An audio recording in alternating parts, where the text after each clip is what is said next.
Welcome to the Nature Newsroom. I'm Alejandro Alba, host and correspondent for Now This News, and today I am joined by Jerome Foster. Thank you so much for coming. If you could just start by introducing yourself. I know I just introduced you, but what do you do and why are you here today at COP26? Sure, yeah. My name is Jerome Foster II. I am 19 years old, and I serve as a part of the White House Environmental Justice Advisory Council. I'm an environmental justice activist as well. Tell me more about your role. How did you go from being an activist protesting the White House and then to being inside the White House? It's been like a 5-year period of like organizing my local community from like city council to Congress and now at the White House. But it started locally, and I was like slowly got more involved in policy and also like organizing with my community. We wanted to organize 1 million people to vote.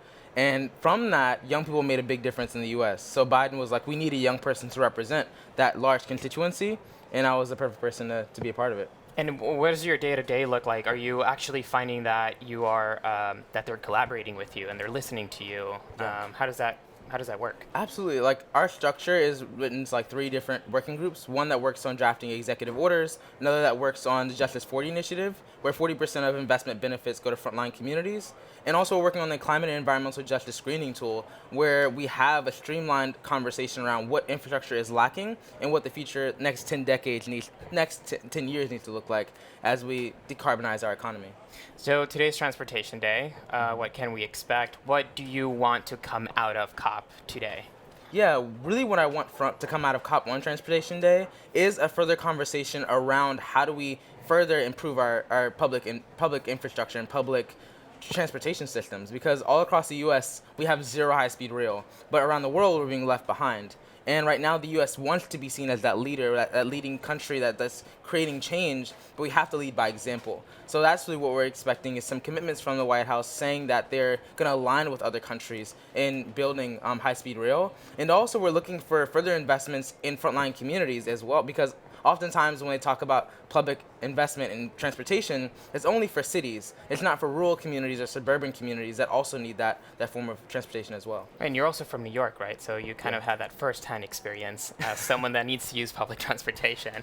Exactly. Now, I saw you earlier at COP last week. We got to chat, and you were telling me a lot about the inclusion of younger activists in the negotiations.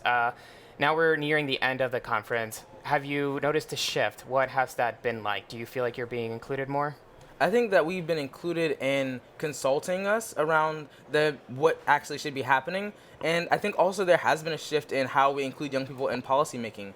Like myself, I'm a part of the White House, and there's also a group of youth advisors for the Secretary General at the UN. There's so many youth that are actually a part of the table and part of the decision making now that hasn't been there before.